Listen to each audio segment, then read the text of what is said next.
Hunting, Conquest, Famine, and War. Congratulations on making it through the second Kalpa, Yuriko said. She had been waiting on them in the terminal room. Where would you like to go? Before that, I want to know if the mannequins with Futomimi have reached Asakusa, Naoki asked. She glanced at the Amala drum, spinning the middle one a quarter turn. It seems.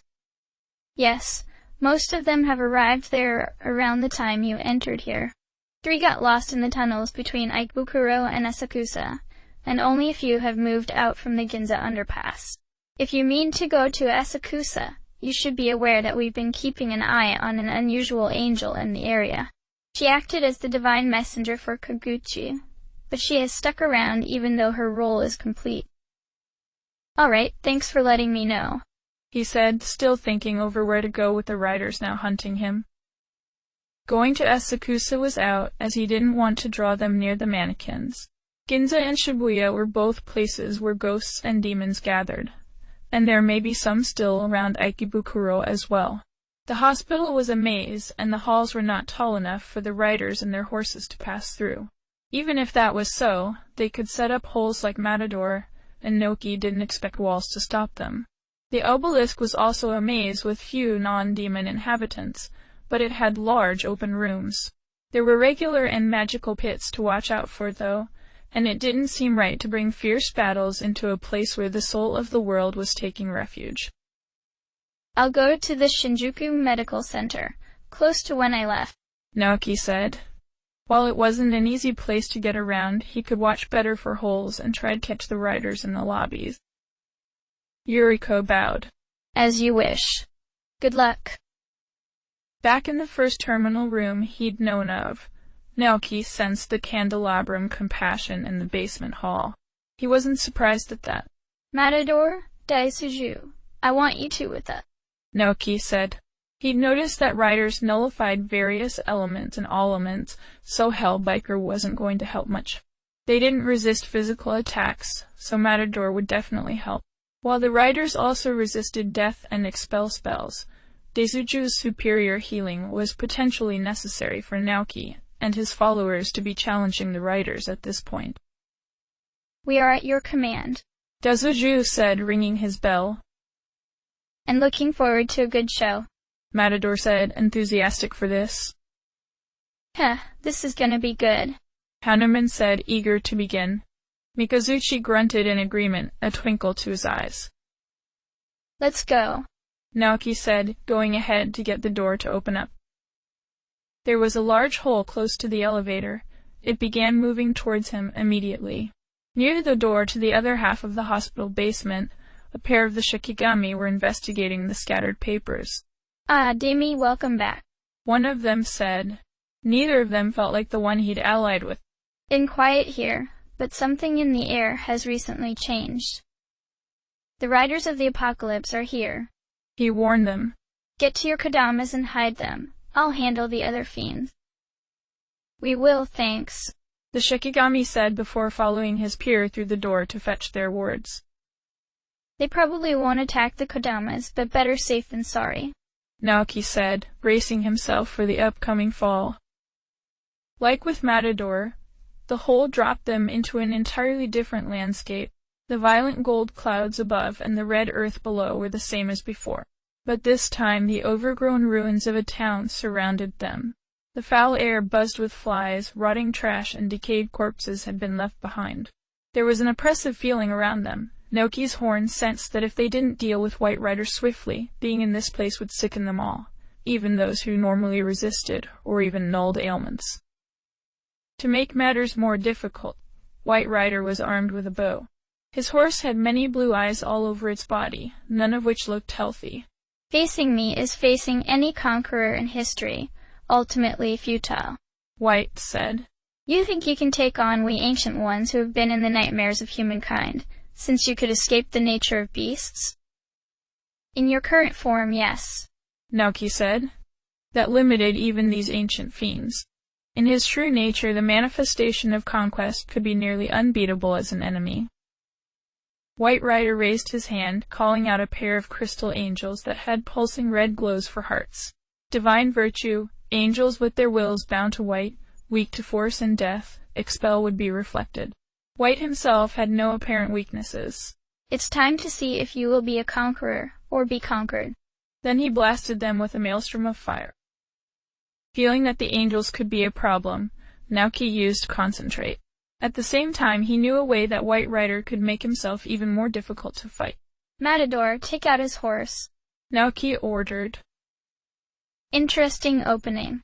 Matador said, then whirled his cape around himself to get ready to strike. Hanuman, Yagatarasu, and Mikazuchi were working to make their group stronger. While one of the virtues managed to lower their defenses, Naoki got them knocked out with Tornado. But the lowered defense made a bright shot from White Rider's bow hit Naoki hard. It nearly killed him. Fortunately, Daizuju had held off on doing anything for just this possibility. He got their whole group healed up immediately. Then White Rider used a time-slowing ability like Kiho had, keeping them from doing anything while he summoned out 3 virtues, used prominence again to knock them back down, and then started to back off out of their reach. Matador moved right as the dragon eye was fading, closing the distance in the blink of an eye. He cut through the many-eyed horse's neck before White Rider could react to him being there. With a pained scream, the horse dissolved into black Magatsuhi. White Rider stumbled gracelessly to the ground, dazed enough that he took a moment to make sure the white crown on his head remained there. We don't have time, the other 2 riders are approaching. Take him out now. The words had come from his mouth, but Naoki didn't feel they were entirely his own. The Magatama. But there wasn't time for that. Although he felt like his whole body was burning from the prominence, he threw deadly fury at White Rider and his virtues. It was like dozens of golden bottle rockets, burning off any bit of anger or annoyance. His vision got hazy as he collapsed from the effort. The sounds of the battle around him were distant. No, he didn't want to stop this now. He'd be saved from death, but he needed the cooperation and respect of the riders in particular. They were important to his plans. Then he was healed fully again. Checking the battlefield while he got to his feet, he noticed the one virtue who'd only been clipped by his attack get taken out with Yagatarasu's wind cutter. Mikazuchi and Hanuman had responded to his orders by closing in to attack White Rider while he was still dazed by having his horse killed. And Matador finished the rider off with his sword. The candelabrum of compassion clattered on the ground. The bullfighter stepped back with a bow. I am under your command, so it's yours. Right. Naoki said, hurrying over to claim the candelabrum. The black flames it held turned white, quivering because his hand was. Ignoring that reaction from the near death, he held the candelabrum out. White Rider, come back. He did so promptly, appearing with his horse again. It must have been a particularly hasty revival, as there was a scar on the horse's neck now. You really need some more strength to pull off a tactic like that, White Rider said. But I admire the will to take it anyhow. Drop the small talk, you're with me now. Naoki said. Now he could feel the 2 other candelabrum approaching. The battlefield shifted subtly. White Rider bowed his head to that. I am the Fiend White Rider. I acknowledge you as my conqueror. I am the Demi-Fiend. I will use your power well. He then sent Compassion away because the other 2 riders were in the battlefield. Keep back and don't let the others engage you directly. I'm sure you can handle use of your powers best on your own. By keeping away from battle? White Rider asked, testing him. By keeping out of reach. Naoki specified. You've got a bow and a horse. I took you down fast to keep you from taking advantage of that. Very well, he said, satisfied with the answer. Although honestly, he might be able to take hits better than any of them. The sickly village then burst into flames. Even the bodies changed, having died more violently. From one of the streets, Red Rider's horse slowed down as they approached.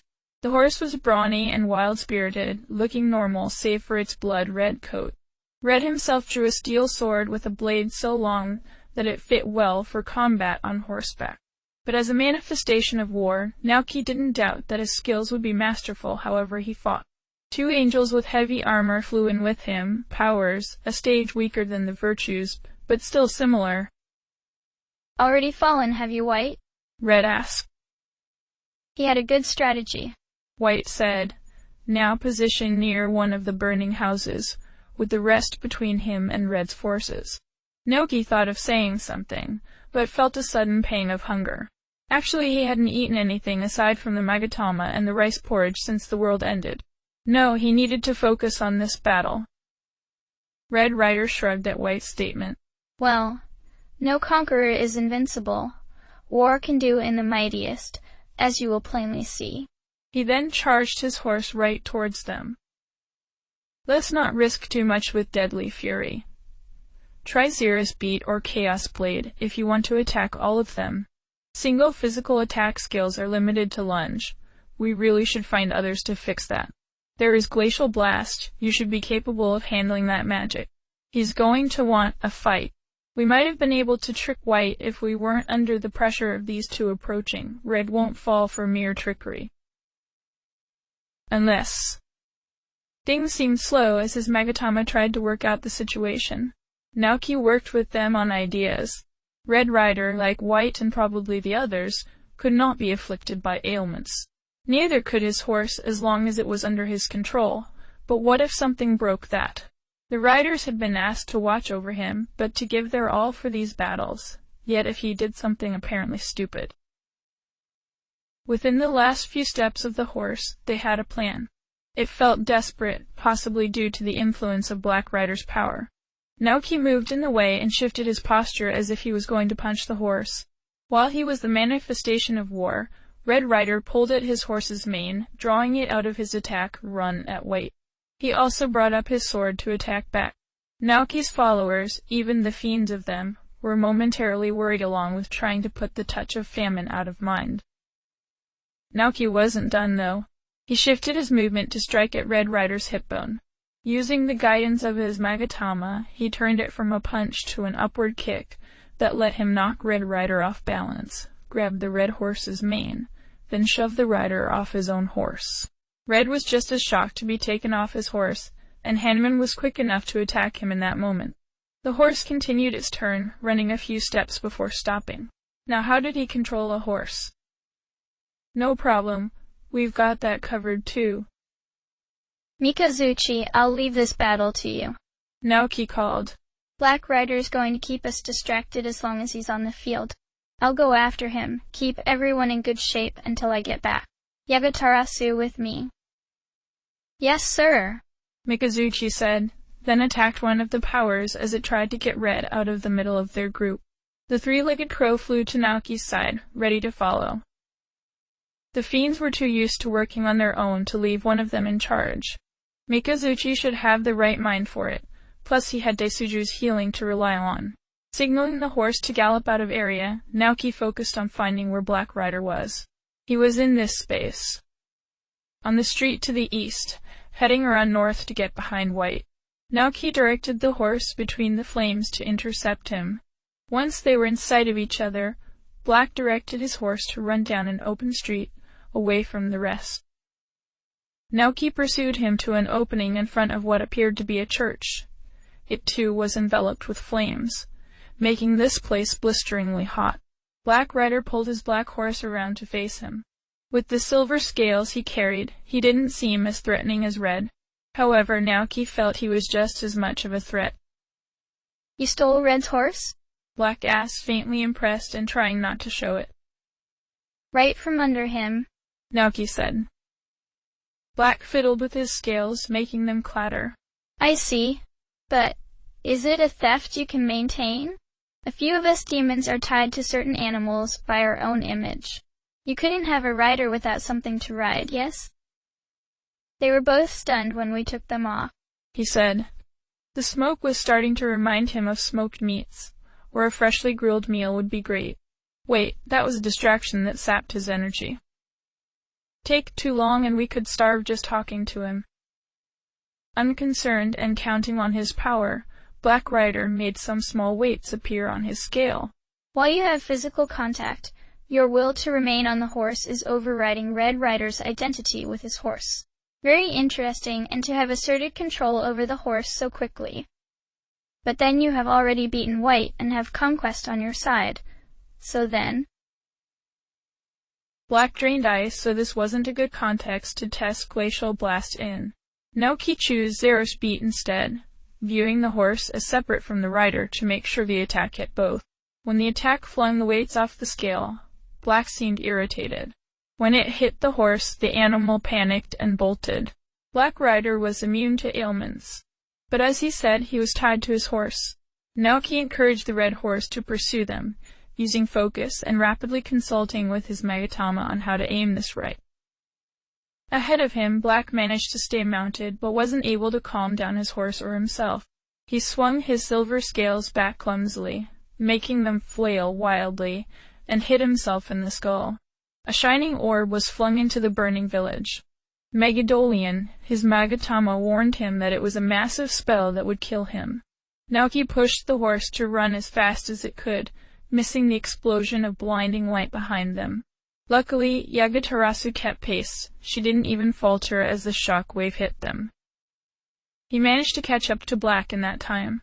As the rider readied his scales for another spell, Naoki sent another Zero's beat at him. It came from his eyes somehow, giving him a brief close-up of his main target just before it released. The horse got disintegrated. Black Rider was flung into a burning building at the edge of this town, causing it to collapse on top of him. Pulling the horse to slow and turn around, Naoki felt like the rider was still conscious. By the time the red horse slowed to a walk, Black Rider rose out of the flames. He was no longer panicked. While anyone else might have been enraged at this, Black was honestly impressed now. But he wasn't about to stop without a full defeat. A shining orb started to form within the scales. Naoki used Chaos Blade this time, not bothering to boost with focus since this needed to take him out quickly. If it didn't work, he might have to start this battle all over again from white. Black Rider died, collapsing back into the burning rubble before turning into Magatsuhi. His spell dissipated as it was incomplete, as did the feeling of hunger from his presence. When the candelabrum tumbled out of the wreckage, Naoki waved his demon forward. Bring it to me, I can't get off or I'll lose the horse. Yes, Yagatarasu said, flying down to grab it in one of her legs. As she handed it over, she said, You're doing really well. I haven't noticed any of the signs that you've died in this yet. I haven't, thank you, Naoki said, taking the candelabrum of wisdom. Black Rider, come back. When he reappeared, he didn't bring back the feeling of famine. I wasn't expecting. No small talk now. We've still got to defeat Red, Naoki ordered, holding the candelabrum tight. Black Rider bowed his head respectfully. Very well. I am the Fiend Black Rider. We shall ravage your enemies, even should they be my kin. I am the Demi-Fiend. I will use your power well. He sent the candelabrum away and pointed back to where the others were. I'd like you to hit them with that Megadolian before Red or his angels see us. Yes, lead the way, Black said. In the wake of the last one, the flames of this town were burning more wildly, reaching far overhead as Naoki, Yagatarasu, and Black Rider raced back to the town center. Barely any buildings were standing, and some of the flames had grown into walls. Naoki planned matters with his Magatama, as it was another circumstance where he needed to move swiftly. Once Black tapped his scales to start his spell, Naoki used focus in case anything survived. He was expecting Red too. Megadolian exploded, but Naoki already had his eyes closed and his legs moving. He jumped off the horse while it was running towards the group, lessening the damage from that as much as he could. The powers died to Black's spell. Clinging to life, Red noticed his horse rushing by and moved to regain control. Naoki judged Red Rider's remaining energy quickly, then used Chaos Blade against him and his horse. It struck hard as Red wasn't paying attention at that very second, destroying them both. Naoki got back to his feet as the light from the Megadolian was fading away, heading over to claim the candelabrum of insight. He'd actually done what he'd only been hoping to do, defeat 3 of the 4 riders without dying. Would that be enough to impress Pale Rider to offer his challenge? If so, he wasn't coming out to do so now. Naoki knew he could get into the 3rd Kalpa now, but he'd rather relish this victory for a while. Hell, you could be a legend now, Demi-Fiend, Hanuman said, genuinely impressed. Yeah, we always knew so, Kagutsuchi said, holding his sword up in triumph. And he had kept the group here in good shape. I knew you all would do a great job as well, Naoki said, proud of them too. Do you know how many people have managed to steal my horse? Red Rider said as he reappeared. No one until you, that's how many. Pale didn't seem too sure of you, but I have no hesitation. He crossed his sword arm over his chest as a salute and bowed his head. I am Red Rider. The flames of war are your command. Looking straight at him, Naoki replied, I am the demi-fiend. I will use your power well. I'm sure of it since you didn't die once against us. White Rider said, coming forward to join the rest. You've been learning quickly. Yes, you didn't even falter when I tried to use your curiosity as a distraction. Black Rider said, I really thought that would get you at least once, or that you'd miss me before I attacked. Yagatarasu chuckled. He knew you were both here when you were arrived. Then what kind of place are we going to assault now that you have the three of us in alliance? Red Rider asked. Nowhere yet. I still need to look into things and wait at least to the next full Kagutsuchi, Naoki said. He didn't want to start anything major until he could do that sacrificial fusion. Yeah, you missed our last major operation when we broke into the obelisk, Kagutsuchi said. I'm going to head over to Asakusa and call my usual travel group to there, Naoki said, knowing that it'd be quickest to get outside somewhere and use his motorcycle. While I'm waiting on the right phase, I'll figure out where to go next. I'll call on you when I need you. Too bad, but that's how it goes, Red Rider said, setting his sword aside. The burning village began to fade, sending them back to the hospital. Black held a hand up to ask him to wait a moment. There is something about the angels I think you should know. They have been looking for you, but they've mostly been spread throughout the outdoors areas of the Vortex world. But lately, they've shown strong interest in the reason of Yasuga. It seems the Divine Clan at least has chosen to ally with that one. And if the Divine Clan is fully committed, the Seraphs could appear in the world. White added. Under Kagutsu's watch, the Seraphs are considered too influential and unbalanced to be involved in the processes of creation. But given that they're aware of us being here, the Divines only need choose unanimously to get Kagutsu to allow the entrance of the Seraphs. And the angels would probably tell Chiaki about their distrust of him if they decided to fully back her. Naoki was disappointed at that, but there might still be a chance to talk some sense into her. I see. I probably would need you three if I end up facing them. That would be wise, Red said, although he seemed more eager for the battle itself. And we will be traveling with you, even if you don't see us. We definitely don't want them ambushing you. Sure thing, Naoki said.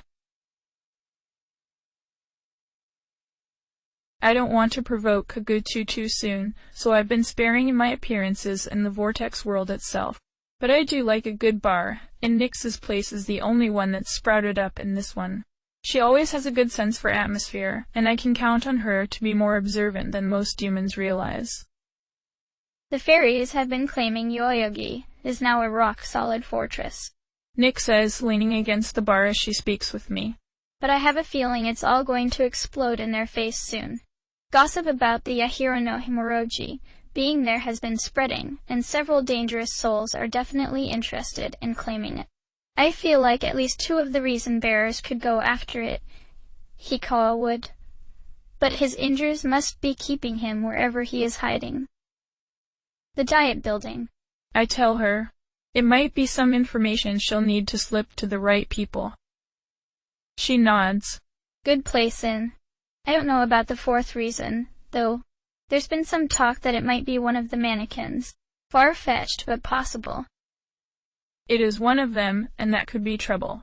Naoki's got his soft spots, and it seems the mannequins affect him that way. While it could still play into my favor, the reason they carry would be one that's attractive to him. Perhaps I should try for someone more willing to be a monster again. That hasn't worked too well before, but the right person would be a good tool for me. Before I can ask Nyx about other gossip, a new patron walks in, a very attractive woman with a pink veil drawn over her face. If she doesn't want to shock people, Mother Harlot would rather distract them by not showing her skeletal face. She's light-hearted right now. Something must be going well. Hello, here you are, She says, coming to me directly. Would you like me to get you a drink? Nyx asks, smiling at her friend as she stands up straight. No need, you know that I always bring my own. Harlot says cheerfully, materializing her favored jeweled goblet. I just had to tell him something. She chuckles in a low tone as she joins us at the bar. I'm sure Pale Rider won't be coming too fast with this story. Has one of them been taken down then? I ask. The labyrinth is now secure, and I trust Pale Rider to keep Naoki with us for now. The hush from her entrance continues as others listen in. Demi-Fiend has defeated the other 3 riders handily, She says. Harlot's probably doing this to annoy the riders. Didn't die once, and yet took them in quick succession. Black and Red even tried assaulting him at once, not that it helped them. That's a first, I say with a smile. He's doing remarkably well then.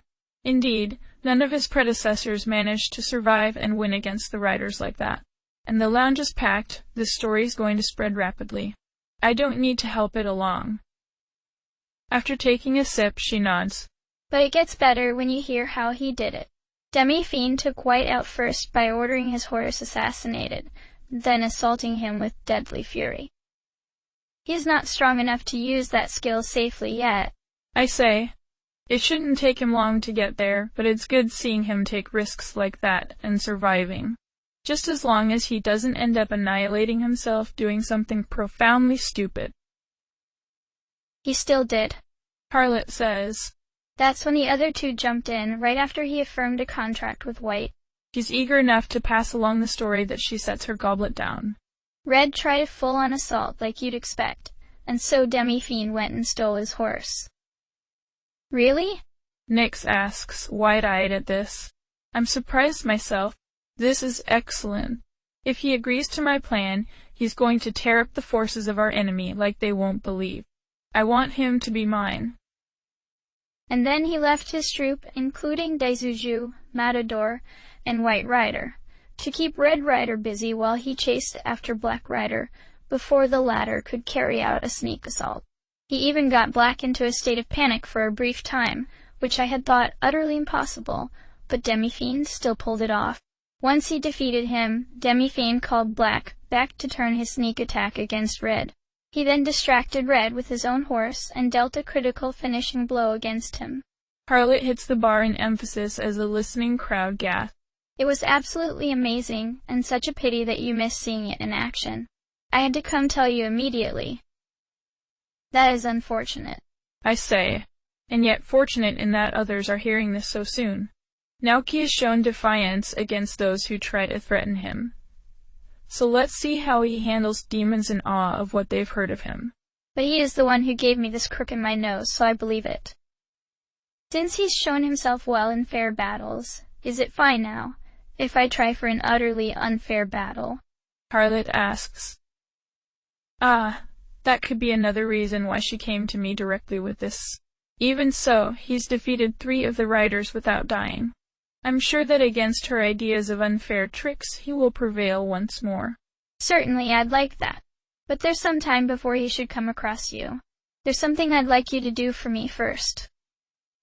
She nods. Of course, what is it? The mannequins. Jiu needs to die. End of chapter.